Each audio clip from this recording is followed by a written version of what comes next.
Tiles चाहिए हो या फर्नीचर, चले आइए क्लासिक टाइल्स एवं राजस्थान फर्नीचर, इलाहाबाद बैंक जो अब न्यू इंडियन बैंक है, पंधाना रोड पर, दिए गए नंबर पर संपर्क भी कर सकते हैं। इस समय हम मध्य प्रदेश के खंडवा के कोतवाली थाने में खड़े हैं, जहां पर एक अपराध रजिस्टर्ड हुआ है 306 और 34 का। ये जो अपराध रजिस्टर्ड हुआ है, समर कुमार महतो पिता संतोष महतो निवासी श्याम सुंदर पीओ, धर्मपुर, जिला पश्चिमी मदनीपुर, पश्चिम बंगाल, और जाबा कुसुम मंडल निवासी ग्राम बैतगढ़ पीओ, दक्षिण कलामदन थाना मारशीदा, जिला पूर्व मदनीपुर, पश्चिमी बंगाल। इन दोनों पर 306 यानी एक व्यक्ति को, एक युवक को इतना इन्होंने फोन पर ब्लैकमेल किया, जिसके चलते उस युवक ने गलत कदम उठा लिया था और उसका मृत शरीर रेलवे ट्रैक के पास मिला था। घटना जो है वो बड़गांव गुर्जर, जो खंडवा जिले में आती है मध्य प्रदेश के, बगमार स्टेशन के बीच में हुई थी। बड़गांव गुर्जर और बगमार स्टेशन के बीच में उस युवक का शरीर मिला था।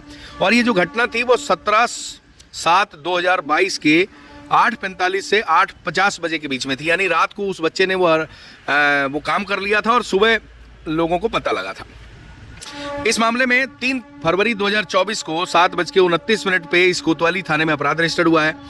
जो अपराध रजिस्टर्ड हुआ है उसमें लिखा हुआ है कि आरोपियों ने मृतक प्रांशु पिता अजय पालीवाल, जिसकी उम्र मात्र 24 साल थी, भगवानपुरा थाना पिपलोद का रहने वाला था, उनके अकाउंट में पैसा डाला, जिनके नाम बंगाल वालों के हमने आपको बताए हैं, और उस युवक को इन्होंने ब्लैकमेल किया, खाते में रुपए डालने के लिए चमकाया, दुष्प्रेरित कर मानसिक रूप से इतना प्रताड़ित किया कि उस युवक ने उस काम को अंजाम दे दिया। दरअसल ये जो कहानी है, लगभग ये हर जिले में इसके प्रताड़ित है, पीड़ित है। ऐसा हम इस स्टोरी को क्यों बता रहे हैं? क्योंकि बड़ी महत्वपूर्ण स्टोरी है। आजकल व्हाट्सएप पे कॉल आते हैं, सोशल मीडिया पे, अलग अलग जितने भी प्लेटफॉर्म पे है उस पर वीडियो कॉल आता है। अननोन नंबर होकर आप कई बार उठा लेते हैं। जैसे ही आप उठाएंगे, सामने एक अश्लील वीडियो चलने लगता है, एक महिला का, लड़की का, नग्न अवस्था वाला, और आपका भी, क्योंकि ऑटोमेटिक फ्रंट कैमरा चालू रहता है। अब आप उस बात को जब तक समझेंगे, आपका वीडियो रिकॉर्ड हो जाता है। यहीं से खेल शुरू होता है ब्लैकमेलरों का। और ये जो 2 लोग हैं बंगाल वाले, बंगाल, बिहार, झारखंड, इन खासकर 3 स्टेट के लोग पूरे देश के लोगों को लूट रहे हैं। जितने भी बिहार के लोग हैं, झारखंड के लोग हैं, बंगाल के लोग हैं, जो अपने बंगाल, बिहार, झारखंड से प्यार करते हैं, ऐसे लोगों के खिलाफ उनको भी मुहिम छेड़नी चाहिए। पूरे देश में ये लोग बिहार, झारखंड और बंगाल को बदनाम कर रहे हैं, क्योंकि जितने भी इस तरह के ठगी के कार्यक्रम हैं, फ्रॉड के कार्यक्रम हैं ऑनलाइन, वो पूरे देश को ठग रहे हैं और उस जिलों के, प्रदेश के नाम खराब कर रहे हैं। यहाँ पर जो लड़का है प्रांशु पालीवाल, दरअसल ये एक बैंक में जॉब करता था, कोऑपरेटिव बैंक में, और जॉब करने के दौरान उसने भी वो फोन अटेंड किया, उसका वीडियो बना लिया गया और फिर उससे लगातार ब्लैकमेल करना शुरू हुआ। जिस दिन घटना हुई उस दिन वो घर से निकला, इंदिरा चौक आया, इंदिरा चौक पर अपने फ्रेंड से मिला, और फ्रेंड से मिलने के बाद वो आपको बता दें, बैंक से उसने अपने पैसे निकाले, किसी के खाते में डाले, अपना पूरा बैंक खाता खाली कर लिया। उसके बाद भी उसे फोन आते रहे और उसे इतना ब्लैकमेल किया गया कि उस लड़के को, क्योंकि उसको ये कहा गया कि हम वीडियो आपके जितने भी व्हाट्सएप ग्रुप हैं उस पर शेयर करेंगे, आपके जितने फेसबुक फ्रेंड हैं, सोशल मीडिया अकाउंट के फ्रेंड्स हैं, उनको पर्सनल चैट पर शेयर करेंगे। और कहीं ना कहीं सोसाइटी का स्वभाव भी मजे लेने का है। तो ऐसी परिस्थिति में जब आदमी उस पूरे घटनाक्रम को सोचता है कि अगर वीडियो डल गए तो क्या होगा, तो उसके दिमाग में बुरे बुरे ख्याल आने लगते हैं, जैसे प्रांशु का है। प्रांशु ने फिर फाइनली जो है अपना जीवन खत्म कर लिया, जो उसे नहीं करना चाहिए था। सबसे महत्वपूर्ण, ये जो थाना है, अगर यहाँ पर उसकी शिकायत की जाए, शिकायत करके अपने फ्रेंड सर्कल, फैमिली वालों को आप क्लियरली बताएं, मम्मी, पापा, भाई, दोस्त, मेरे साथ ऐसा ऐसा हुआ है, तो इस बात के जो शिकार हैं वो केवल प्रांशु नहीं, बहुत सारे लोग हैं। 99% केस तो बाहर आते नहीं, लोग पैसे देते रहते हैं उनको और ब्लैकमेलिंग का शिकार होते रहते हैं, और कई बार उस ब्लैकमेलिंग से कोई इतना परेशान हो जाता है कि वो प्रांशु जैसा कदम उठा लेता है। बहुत दुखद कदम। 24 साल का लड़का था, उसका पूरा कैरियर ब्राइट था, उसने बैंक में जॉब भी हासिल कर ली थी और बहुत ही अच्छा लड़का था। लेकिन क्योंकि जो व्यक्ति अच्छा होता है, जिसको अपनी सेल्फ रिस्पेक्ट, सेल्फ एस्टीम उसके मन में होती है, तो वो इस तरह की चीजें बर्दाश्त नहीं कर पाता, और ऐसी परिस्थिति में उसके मन में बुरे बुरे ख्याल आते हैं कि सोसाइटी क्या कहेगी, परिवार वाले क्या सोचेंगे, भाई क्या सोचेंगे। तो ऐसी परिस्थिति में सोसाइटी को सबसे महत्वपूर्ण है, अगर इस तरह की वीडियो कोई शेयर करता है जिसमें फ्रंट कैमरे से आपके जानकार का वीडियो हो और सामने एक लड़की का वीडियो हो, महिला का वीडियो हो, अश्लील वीडियो हो, तो आप उसको समझ जाएं कि ये जो कॉन्सेप्ट है ब्लैकमेलिंग का है। ऐसे विषयों पर जिस व्यक्ति का वीडियो होता है उसको सबसे पहले तो आप कुछ फोन ही ना लगाएं, कुछ मैसेज ना करें। अगर आपका घनिष्ठ मित्र है तो आप उसे मोटिवेशन दें, उसे हिम्मत दें कि भाई ये जो ठगी का धंधा है इस समय पूरे देश में चल रहा है, इससे आपकी इमेज पे, हमारे मन में कोई फर्क नहीं पड़ेगा। कुल मिला के कहानी ये है कि इस तरह के विषयों को लेकर सबसे पहला काम आपको करना है कि अपने सर्कल में पहले खुद ही इन्फॉर्म कर दो कि भैया ऐसी ऐसी बात है, ऐसा ऐसा हुआ था और इस तरह की कहानी है। क्योंकि हो सकता है जिसके पास वो फ्रॉड भेजे वो उसके साथ भी वो घटना हो चुकी हो। इसलिए इस तरह के विषयों में आपको कोई टेंशन लेने की जरूरत नहीं है। ये कलयुग है और यहाँ इस तरह के सब्जेक्ट को लेकर आज कोई सोसाइटी बहुत ज्यादा लोड नहीं लेती।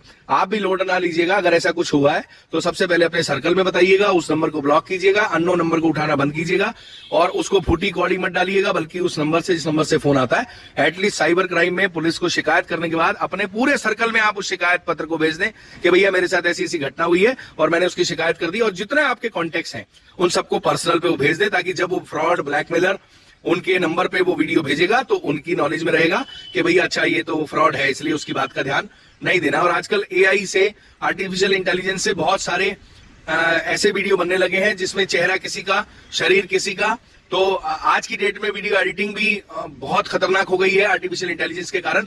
सो ऐसे विषयों पर सबसे महत्वपूर्ण है सोसाइटी का जागना। एक दूसरे को अगर वीडियो आ भी जाता है तो कमेंटिंग ना करना, उसको टॉर्चर ना करना, उसमें कमेंट ना करना, क्योंकि आज वो है तो कल को कोई और भी हो सकता है, आप भी हो सकते हैं, आपकी फैमिली वाला भी हो सकता है और सामने वाले का भी हो सकता है। तो पॉइंट ये है कि इस प्रांशु पालीवाल जैसी स्थिति कहीं भी निर्मित ना हो। प्रांशु पालीवाल जैसे लड़के इस भारत की सेवा करें। कोऑपरेटिव बैंक में था, गांव के लोगों से बहुत हेल्पिंग उसका नेचर था, किसानों की मदद करता था, सोसाइटी में आने वाले लोगों की, बहुत अच्छी फैमिली से था, फाइनेंशियल बैकग्राउंड अच्छा था। लेकिन 24 साल का लड़का इस सोच में चला गया कि मेरी जो इज्जत है वो खराब हो जाएगी और कहीं ना कहीं वो जो ये महतो बंधु हैं बंगाल वाले, इनके चक्कर में आके उसने गलत निर्णय ले लिया। वो निर्णय भी नहीं लेना। तो हमने आपको 3 पॉइंट वापस आपको बता देते हैं। पहला, आपको तत्काल उस विषय को लेकर पुलिस में शिकायत करनी है। उस शिकायत पत्र को अपने जितने व्हाट्सएप ग्रुप में, दोस्तों के, मित्रों के, सोशल मीडिया जितने अकाउंट है सबको पर्सनल भेज दो और बता दो भाई ऐसी ऐसी कहानी है। और उस व्यक्ति को फूटी कौड़ी देना नहीं, सबसे पहले अपने परिवार को बताएं, पत्नी को बताएं, माता पिता को बताएं, भाई बहन को बताएं कि यार ऐसी ऐसी बात है, आपके पास कोई वीडियो आता है तो आप उसे इग्नोर करना। तो कुल मिला के बातों का ध्यान आप रखेंगे और हिम्मत रखेंगे तो ये सब चीज होना बंद हो जाएगी। क्योंकि कोतवाली थाने में अपराध रजिस्टर्ड हुआ है, ये घटना को हमने कवर किया था और उस समय इस घटना को लेकर हम काफी कुछ करना चाहते थे, परंतु क्योंकि उस समय क्लियर नहीं था कि वास्तव में क्या हुआ था, पुलिस इन्वेस्टिगेशन हुई और फाइनली इन्वेस्टिगेशन के बाद मध्य प्रदेश के खंडवा के कोतवाली थाने में बंगाल के 2 लोगों के खिलाफ, जो नाम हमने शुरू में बताए, उनके खिलाफ अपराध रजिस्टर्ड हो गया है और इस मामले की जांच शुरू हो गई। कोतवाली थाने की टीम का कहना है कि जल्द इन दोनों को बंगाल से गिरफ्तार करके लाएंगे और जेल की सलाखों के पीछे भेजेंगे। हम मध्य प्रदेश और भारत सरकार से भी निवेदन करते हैं, ये अपील करना चाहते हैं कि यह विषय बड़ा गंभीर है। साइबर की अपनी टीम को, चाहे वो स्टेट गवर्नमेंट की हो चाहे सेंट्रल गवर्नमेंट की हो, आपको एक्टिव करना पड़ेगा और उसके लिए एक अलग विंग तो है ही, उसमें आपको एचआर यानी संख्या बढ़ानी पड़ेगी। क्योंकि और आपको स्पेशल साइबर क्राइम के लिए थाने में 2-4 लोग एक्स्ट्रा देने पड़ेंगे, क्योंकि वो जो फ्रॉड करने वाले लोग हैं वो पुलिस के लूपहोल जानते हैं कि थानों में संख्या बल कम रहता है और किसी को पकड़ के लाने में, बहुत दूर से लाने में पैसा भी लगता है। तो इसके लिए आपको स्पेशली आरोपियों को गिरफ्तार करके लाने के लिए फंडिंग भी करनी पड़ेगी और उस फंडिंग की रिकवरी आप उन फ्रॉड लोगों के संपत्ति को सीज करके कर सकते हैं। ये प्रावधान आप बनाइए सेंट्रल गवर्नमेंट। और इसके अलावा आप जो है ये प्रावधान बना सकते हैं क्योंकि इस तरह के जो फ्रॉड लोग होते हैं इनके बैंक अकाउंट में बहुत पैसा होता है, तो उनकी बैंक अकाउंट से उस रिकवरी को कर सकते हैं, उनकी संपत्ति को बेच के कर सकते हैं या उनकी किसी न किसी चीज को बेचकर कर सकते हैं। और फिर सरकार का काम है कि लोगों की सुरक्षा करना, हर तरीके से आर्थिक सुरक्षा करना भी सरकार की जिम्मेदारी है। वीडियो लंबी हो रही है लेकिन क्योंकि इंपॉर्टेंट पॉइंट है जिस पर सरकार को भी ध्यान देना पड़ेगा। प्रतिदिन इस तरह के नए नए फ्रॉड के तरीके, इस तरह के साइबर ठग ढूंढ के ला रहे हैं। अभी हाल फिलहाल में भैया हमें मिट्टी चाहिए या हमें ईंट चाहिए, हमें लोहा चाहिए, मैं रिटायर्ड फौजी हूँ या फौज में हूँ, मेरा ट्रांसफर हो गया, मुझे सामान बेचना है, और नए नए प्रकार की ठगी लेकर आ रहे हैं। अभी कल ही हमने एक खबर दिखाई थी कि मुद्रा लोन के नाम पे ठगी हो गई।